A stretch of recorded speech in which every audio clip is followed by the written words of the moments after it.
ඇත්තටම කිව්වොත් සත පහක්වත් ඔයාගෙන් අය කරන්න නැති Google සමාගම කොහොමද තප්පරයකට ඩොලර් 10 ගාණක් ඔව් තප්පරයකට හොයන්නේ. අද අපි කතා කරන්න යන්නේ ලෝකෙ ලොකුම හොරා කෑම ගැන නෙවෙයි. ලෝකෙ දක්ෂතම සහ අති සාර්ථකම බිස්නස් මොඩල් එක ගැන.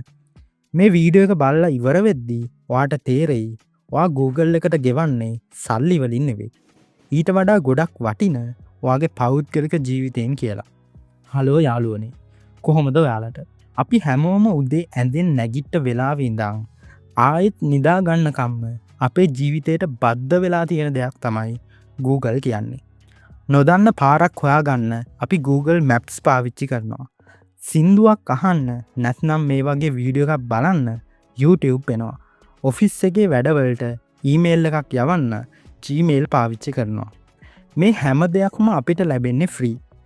ඒ කියන්නේ සම්පූර්ණයෙන්ම නොමිලේ. ලංකාවේ අපිට නිකන් දෙනවා කිව්වොත් ඉතින් අරගෙනමනේ පුරුදු.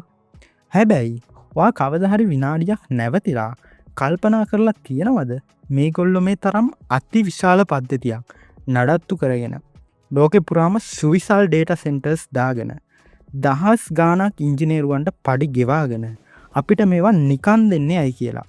මේක පිටිපස්සේ තියෙන තර්කය හරිම සරලයි වගේම ටිකක් බියකරු.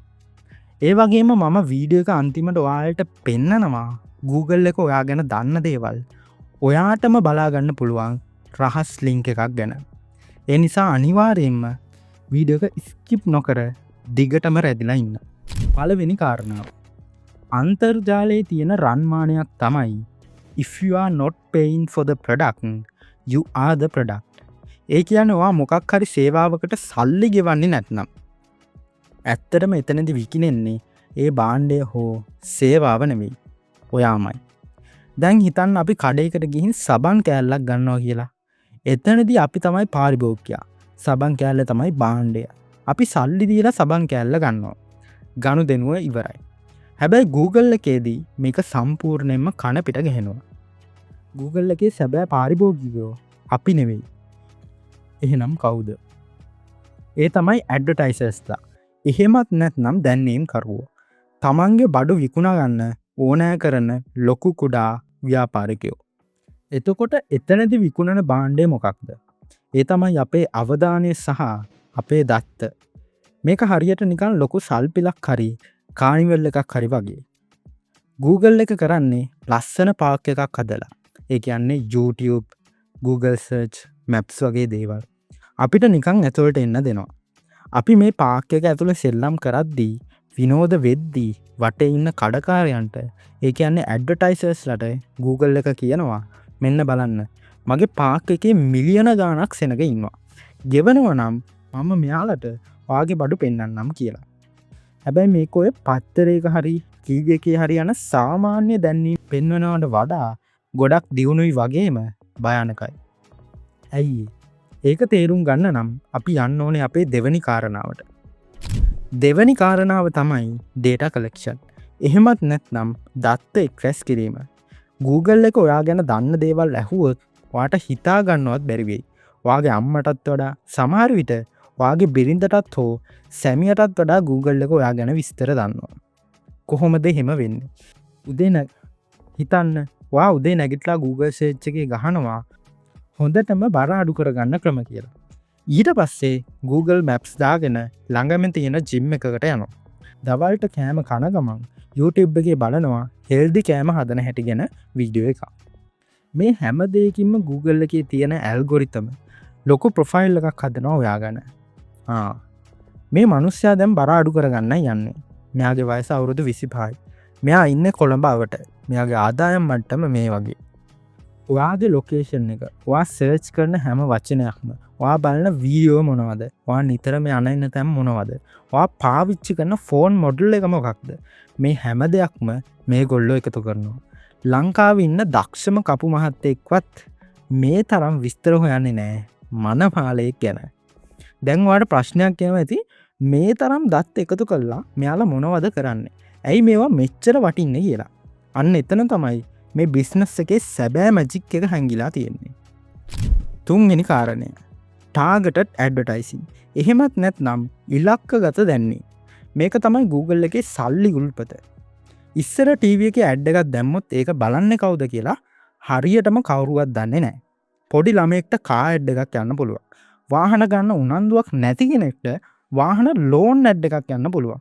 ඒක හරියට කළුවරේ ගල් ගහනවා වගේ වැඩ. හැබැයි Google කරන්නේ ඒක නෙවෙයි.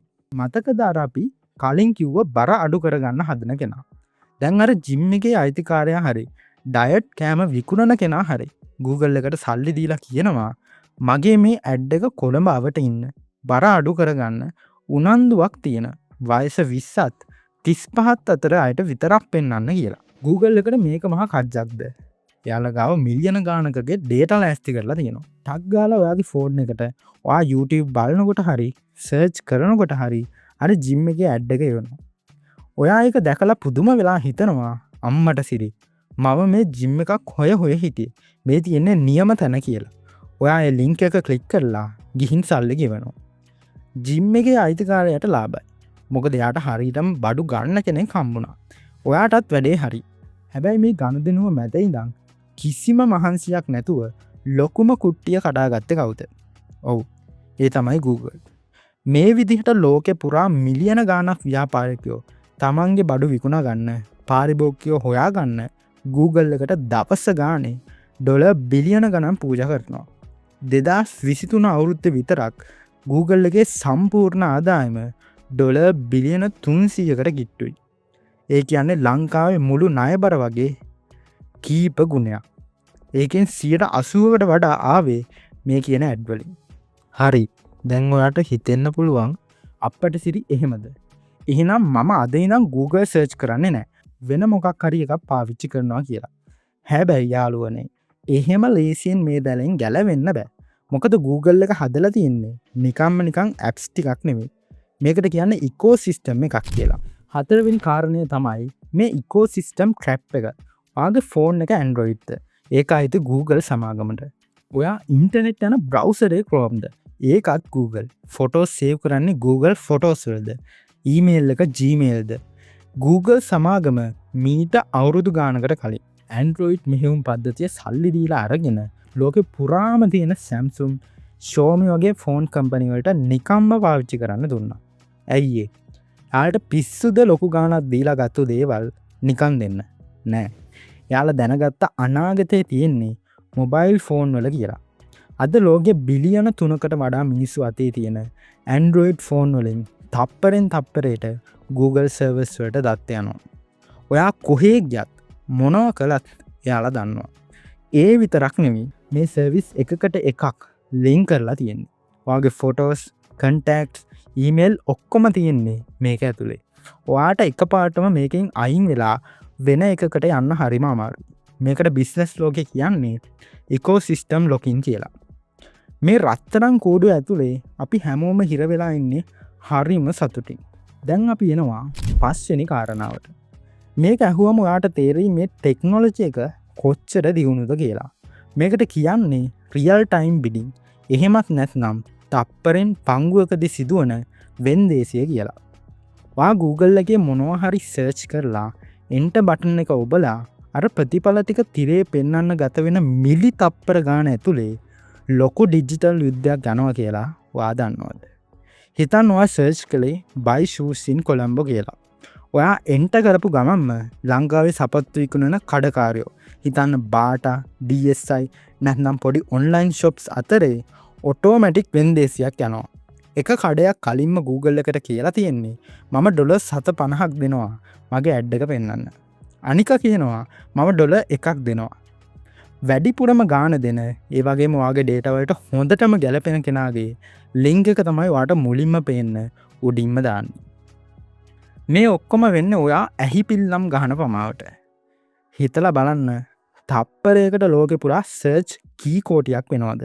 ඒ හැම එකකදීම මේ වගේ වෙන්දේසි ගිහින් Google එකේ බැංකු ගිණුමට ඩොලර් 7 එකතු වෙලා බිලියන ගණන් හැදෙනවා. මේක නිකන් නිදාගෙන ඉද්දි සල්ලි ගලන මැෂින් එකක් වගේ. හැබැයි මේ කතාව මෙතනින් ඉවර වෙන්නේ නැහැ. දැන් අපි ඉන්නේ අලුත්ම යුගයක. ඒ තමයි ආටිෆිෂල් ඉන්ටෙලිජන්ස් හෙවත් AI යුගය. Google Gemini වගේ දේවල් දැන් අපේ අතටම ඇවිත් තියෙනවා. ඇයි Google මේ AI වලට ඩොලර් බිලියන ගණන් වියදම් කරන්නේ? උත්තරේ සරලයි.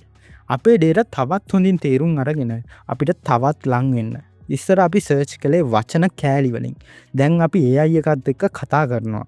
අපේ ප්‍රශ්න, අපේ හැඟීම්, අපේ රහස්, ප්‍රශ්න වලට විසඳුම් මේ හැමදේම අපි ලියලා AI එකට දෙනවා. ඒ කියන්නේ අනාගතයේදී Google එක ඔයා ගැන දන්න දේවල් මීට වඩා 10 ගුණයකින් වැඩි වෙනවා. ඒ කියන්නේ යාට ඔයාව ඉලක්ක කරලා වාගේ හිත කියවලා වගේ දැන්වීම් පෙන්වන්න තියෙන හැකියාව තවත් වැඩි වෙනවා. ඒකෙන් යාළගේ ආදායමත් අහස උසටම යනවා. ඉතින් යාළුවනේ මේ මුළු කතාවේම සාරාංශය මේකයි. Google කියන්නේ අපි හිතනවා වගේ නිකන් දේවල් බෙදන සමාජ සේවා ආයතනයක් නෙවෙයි. ඒක ලෝකේ තියෙන ලාභදායීම සහ බුද්ධිමත්ම ව්‍යාපාරවලින් එකක්. එයාලා අපිට නොමිලේ මේ තරම් සුපිරි සේවා දෙන්නේ අපිව ඒ සේවාවන් වලට ඇබ්බැහි කරගෙන අපේ දත්ත එකතු කරගෙන ව්‍යාපාරිකයන්ට විකුණන්න. දැන් මේක වැරදීද? ඒක තීරණය කරන්න ඕනේ ඔයාමයි. මොකද අපි හැමෝම මේ සේවාවලින් ලොකු ප්‍රයෝජන ගන්නවා. අද කාලේ Google Maps නැතුව පාරක යන්න, YouTube නැතුව ඉගෙන ගන්න අපිට අමාරුයි. හැබැයි අපි අනිවාර්යයෙන්ම දැනුවත් වෙන්න ඕන අපි මේ නොමිලේ දෙන දේවල් වලට ගෙවන්නේ අපේ පෞද්ගලිකත්වය. නැත්නම් ප්‍රයිවසි කියන අතිශය වටිනා මිලෙන් කියලා. මම මුලින්ම ඔයාලට කිව්වනේ රහස් ලින්ක් එකක් ගැන. ආගේ ෆෝන් එකේ හරි කම්පියුටරේ හරි බ්‍රවුසර් එකකට ගිහින් myactivity.google.com කියලා ටයිප් කරලා බලන්න. ඔයා අද දවසට ගිය තැන් බලපු වීඩියෝ සර්ච් කරපු දේවල් විතරක් නෙවෙයි අවුරුදු ගානකට කලින් වා කරපු දේවල් පවා ඔක්කොම එතන තියෙනවා. සමහර විට ඒක දැක්කම වාගේ අඟ හිරිවැටලා යයි එයාලා අපි ගැන කොච්චර දේවල් සේව් කරන් ඉන්නවද කියලා. ඉතින් අද මේ වීඩියෝකින් ඔයා අලුත් දෙයක් ඉගෙන ගත්තා නම් යම්කිසි අදහසක් ඔළුවට ආවනම් අනිවාර්යයෙන් පහලින් ලයික් එකක් දාන්න අමතක කරන්න එපා. ඔයාගේ යාළුවන්ටත් මේ ගැන දැනගන්න අනිවාර්යයෙන්ම ෂෙයා කරන්න. ඒ වගේම මේ වගේ වැදගත් දේවල් තාක්ෂණික ලෝකේ හැංගිලා තියෙන රහස් දිගටම බලන්න අපේ channel එක page එක අනිවාර්යයෙන්ම subscribe කරන්න. ඒ වගේම follow කරන්න. එහෙනම් තවත් මේ වගේම සුපිරි වීඩියෝ එකකින් ඊළඟ දවසේ හමු වෙනකන් ඔයාලා හැමෝටම සුබ දවසක්. පරිස්සමින් ඉන්න.